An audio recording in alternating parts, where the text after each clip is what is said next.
My fingers trembled as I held the small, golden leaf between the palms of my hands. The wind whispered through the trees around me, carrying the aroma of hundreds of plants that I knew like my own essence. It was time. After centuries guarding the secrets of the herbs, the moment had finally come to reveal what few mortals deserved to know. But the price would be high, and I knew this decision would change everything.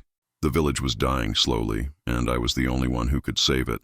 But would a human be truly capable of understanding the power I was about to share? I am Osame, guardian of the sacred leaves, lord of the herbs that heal and the plants that strengthen. Every leaf that grows on the earth carries a part of my essence. Every root that delves into the soil pulses with the rhythm of my heart. My story is not just about healing. It's about choices, sacrifices, and the delicate dance between revealing and protecting nature's deepest secrets. In those days, when the Oryxas still walked closer to humans, I lived in a forest that stretched for leagues beyond what mortal eyes could reach. It was no ordinary forest. It was a living sanctuary where every plant had been touched by my hand, where every tree grew with purpose, where every herb carried the power to transform destinies. I spent my days in constant contemplation, watching the growth of my plants, whispering ancient secrets to their leaves, teaching them the mysteries of healing that few understood. My single leg, for that is how Exu made me when he played with the winds and I lost the other, never stopped me from traversing every corner of my forest. I leaped from branch to branch, slid between the roots, and my heart pulsed in unison with all the green life around me. There was a perfect harmony in my existence.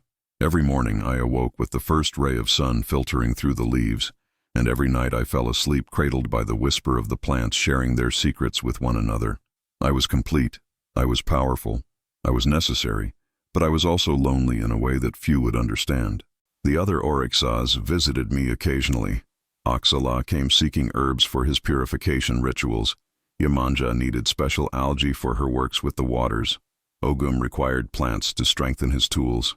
They respected me, honored me, but they also feared me a little. I held knowledge that not even they fully possessed, secrets that Alorum had whispered directly into my ears when he created me. But it was during one of my morning walks through the forest that everything began to change. The air carried a different aroma, not the sweet perfume of flowers or the earthy smell of recent rain, but something bitter, something that made my soul contract with worry. It was the scent of disease, of approaching death, of imbalance spreading like a shadow over the land. I followed that aroma for days, leaping through the trees, my heart racing with every kilometer traveled. The forest gradually gave way to cultivated fields, then to small mud houses, until I finally reached the village at the center of all that suffering. What I saw broke my heart. Men, women, and children lay on mats, their bodies burning with fever, their skin covered in wounds that wouldn't heal. The village healers ran from house to house, but their common herbs had no effect against that mysterious plague. It was as if life itself was being sucked from those people, as if a dark force had decided to reap them one by one. I remained in the shadows of the forest for 3 days, observing. I saw mothers weeping over their children, strong men reduced to shadows of themselves, hope fading from the eyes of those who still had the strength to keep their eyes open. And it was then that my heart made a decision that would change not only the fate of that village, but my own as well. Among all the healers rushing desperately through the village, one caught my attention. His name was Akande, a young man whose eyes still shone with determination despite so much suffering. Unlike the others, he didn't just apply his herbs and hope they worked. He truly observed each patient, each symptom, each change in the sick one's conditions. There was something in him that reminded me of myself in my early days, a hunger for knowledge, a thirst for understanding that went beyond the surface. During those 3 days of observation, I saw Akande lose 7 patients. I saw his tears of frustration, his hands tremble when yet another child didn't wake in the morning. But I also saw something more. I saw his refusal to give up, his determination to keep trying even when all seemed lost. It was on the 3rd night that I made my decision. I could no longer remain just watching while those people suffered, but revealing my secrets to a mortal was not something I could do lightly. The knowledge I guarded was too powerful, too dangerous to share with just anyone. Akande was sitting under a tree on the outskirts of the village, his hands covering his face, his body shaking not from fever, but from exhaustion and despair. It was late at night, and he had lost 2 more patients that day. I could feel his pain as if it were my own, see the battle he waged in his heart between hope and despair. I approached silently, my slender figure moving between the shadows of the trees. When I finally revealed myself to him, I saw his eyes widen in surprise and reverence. He knew who I was. All healers knew the stories about Assam, the Lord of Herbs. But seeing me there, before him, was something he had never imagined. "Healer," I said, my voice carrying the weight of centuries of wisdom. "I see your suffering and recognize your dedication, but I also see that your common herbs cannot defeat this plague." Akandi stood slowly, his hands trembling slightly. "Osime," he whispered, "my people are dying. I've tried everything I know, used every plant I know, but nothing works. If you can help me." I interrupted him with a gesture of my hand. "I can help, but what I am about to share with you is not just knowledge, it's responsibility. The secrets of the herbs that can cure this plague are powerful, and with great power comes great responsibility. Are you prepared to carry this burden?" I saw resolve firm in his eyes. This man had seen his community suffer, felt his own powerlessness in the face of death, and now he was being offered a chance to make a difference. "I am prepared," he replied, his voice steady despite the tremor in his hands. That was when I began teaching Akandi about the truly powerful herbs, about the plants that grew only in places touched by the Oryxas, about combinations that could bring the dead back to life or lead the living to death. I taught him about the Yui leaf that could break any fever, about the IG root that could heal wounds in a matter of hours, about the combination of 3 specific plants that, when prepared under the full moon, could combat plagues that not even the Oryxas fully understood. But more important than the plants themselves, I taught him about intention, about respect, about the sacred connection between healer and nature. "It's not just the herbs that heal," I explained to him as we walked through the forest collecting the necessary plants. "It's your relationship with them, the respect you show, the purity of your intention that determines whether they will share their power with you." Akandi absorbed every word like a dry sponge absorbs water. He asked intelligent questions, demonstrated deep understanding, and most importantly, showed the kind of humility I knew was essential for anyone who wanted to work with the forces of nature. We spent the entire night collecting, preparing, and blessing the herbs. When the sun rose, we held in our hands the power to save the entire village. But I knew this was only the beginning of Akandi's true journey, and of my own transformation. If you are hearing this story, it is because you too seek to understand the mysteries of natural healing. Continue with me on this journey, for there is still much to reveal about the power of plants and the sacrifices we sometimes must make to protect those we love. The sun was rising when Akandi and I returned to the village, carrying baskets filled with the most powerful herbs I had revealed in centuries. But as we approached the first houses, a strange sensation overtook me, as if something ancient and powerful was watching our every move, assessing whether I had made the right choice in breaking the silence I had kept for so long. "Osime," Akandi whispered, his voice laden with a reverence that touched me deeply. "I feel as if the plants themselves are alive in my hands, as if they are whispering secrets that my soul recognizes, but my mind does not yet fully comprehend." I smiled, recognizing in him the same awakening I had experienced when Olorum first entrusted me with the secrets of the leaves. "That is because they are alive, my son. Every plant you carry is more than matter. It is consciousness, purpose, life in its purest form. When you prepare them with respect and administer them with love, they respond not just with their chemical properties but with their spiritual essence." We arrived at the first house where a child had lain unconscious for 3 days. The mother, a woman named Aduni, had all but lost hope. Her eyes were red from crying, and when she saw us enter, she didn't even lift her head. "If you've come for another futile attempt," she murmured, "spare your efforts. My son is already walking toward the ancestors." Akandi looked at me, uncertain how to proceed.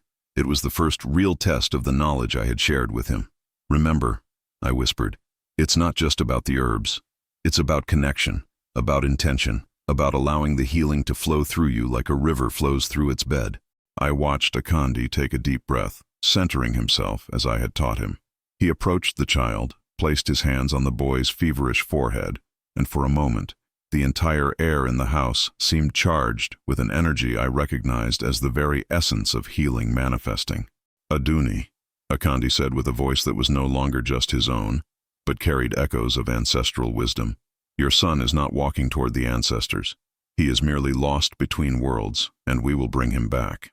He then began preparing the herbs exactly as I had taught him, but there was something more, a natural intuition that could not be taught, only awakened. He combined the plants, not just following my instructions, but allowing his own connection to them to guide his hands. It was like watching an experienced musician play a melody for the first time, but letting the music flow through him rather than simply reproducing the notes. The transformation was immediate and dramatic. As soon as the preparation touched the child's lips, I saw the fever begin to subside, the wounds start to heal, life returning to the little eyes that had been glazed for so long. But even more impressive was seeing Aduni fall to her knees, not just in relief, but in a profound recognition that she had witnessed something sacred. "How is this possible?" she whispered, her tears now of gratitude instead of despair. "In just a few minutes, you've done what dozens of healers couldn't in days." It was then that I realized my decision to reveal the secrets of the herbs had unleashed something much greater than a simple cure. I had planted a seed that would grow far beyond that village, far beyond that moment.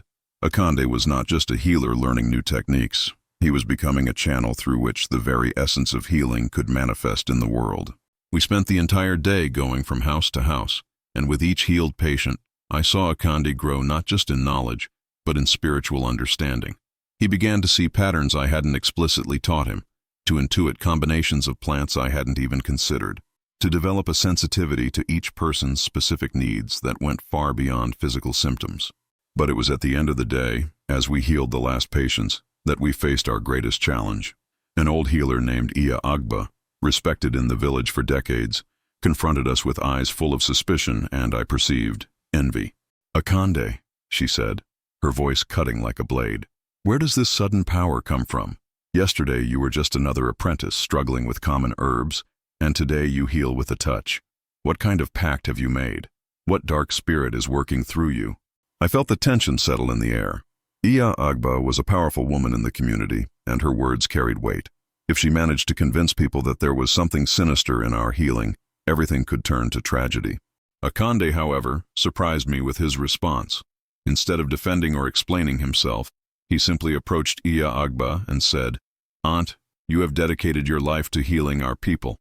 You have seen your limitations, just as I saw mine. It's not about individual power. It's about being a channel for something greater than ourselves. Come, let me show you what I've learned." And then he did something I hadn't even anticipated. He offered to teach Iya Agba some of the most basic techniques I had shared with him, not the deepest secrets.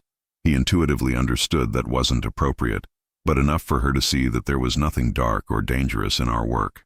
Iya Agba resisted at first, but curiosity overcame pride.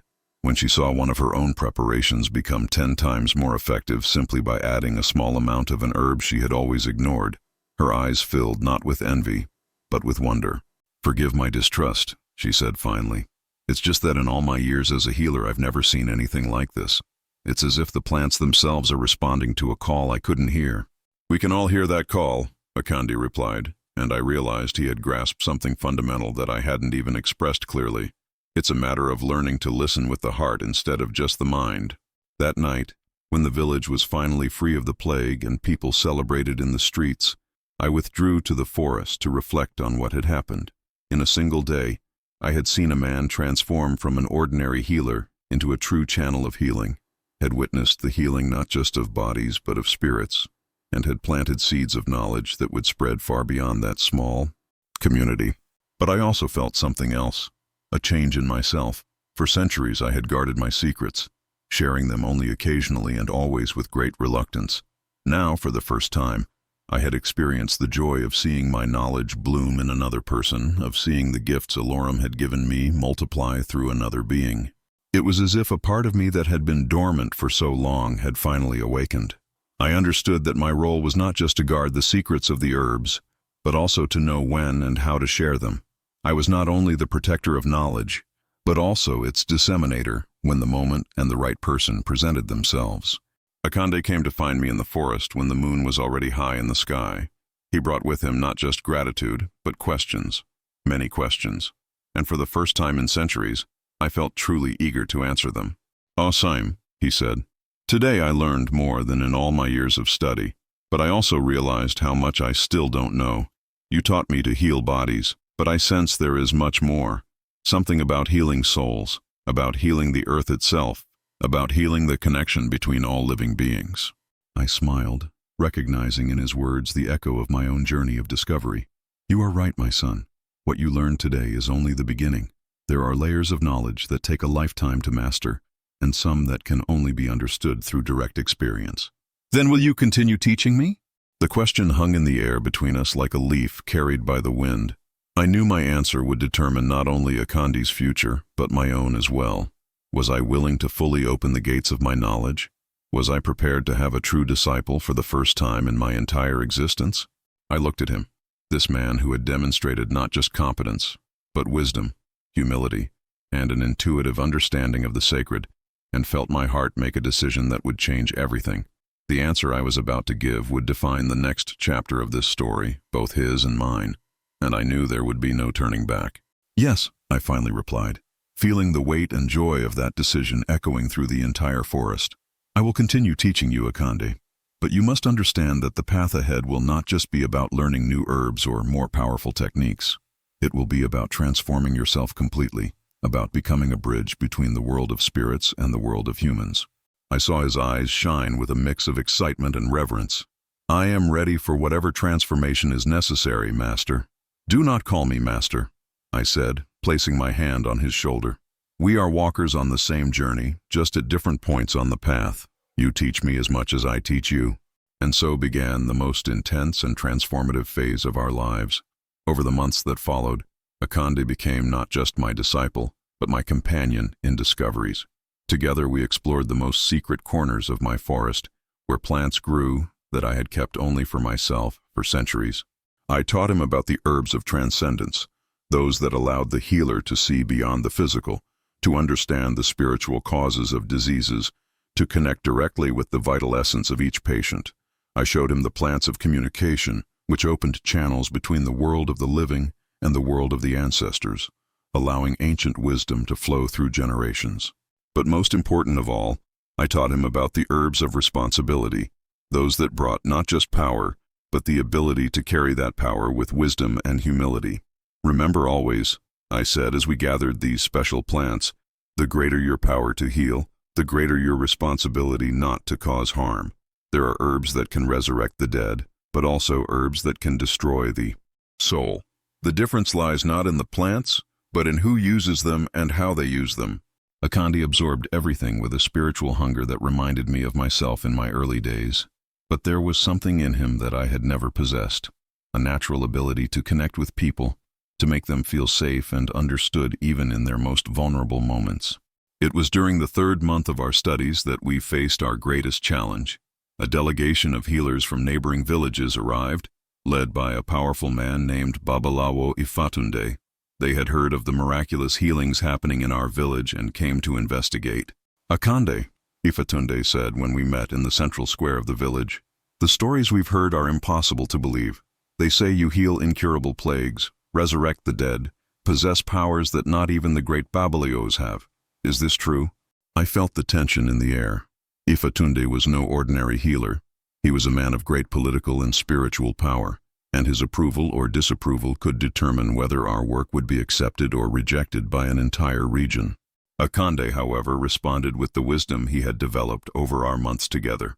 Babalawo Ifatunde, with all respect, I possess no power. I am merely a channel through which the forces of nature and the ancestors can work. What you hear are not stories about me, but about the generosity of the Oryxas and the wisdom of the sacred plants. Then prove it, Ifatunde challenged. We have here a man dying of a disease that none of us could cure. If you truly have this connection with the Oryxas, heal him. It was then that I realized this moment had been orchestrated by the Oryxas themselves. It was not just a test for Akande, but for me as well. Would I be willing to reveal even more of my secrets to protect my disciple? Was our partnership strong enough to face this challenge? The sick man was brought forward, a middle-aged merchant whose body was being consumed by a mysterious illness that drained his strength day by day. His eyes were glazed, his breathing labored, and I could sense he had at most a few days to live. Akande approached the man, and for the first time since we had begun working together, I saw hesitation in his eyes. This case was different from all the others. It wasn't just about physical healing. but about demonstrating the legitimacy of our work before a critical and powerful audience. "Oh, same," he whispered. "This disease is different from anything we've seen. It's not just physical. There's something spiritual behind it, something that's literally draining this man's life force." It was true. Looking more closely, I realized the merchant wasn't just ill. He was being attacked by negative spiritual forces, probably the result of some malevolent work done against him. Healing him would require not just medicinal herbs, but a ritual of protection and purification that I had taught to very few over the centuries. "You know what needs to be done," I said, placing my invisible hand over his heart. "Trust everything you've learned, and trust your own intuition as well. I will be here, guiding you." Akande took a deep breath and began to work. First, he prepared a combination of purifying herbs I had taught him the previous week.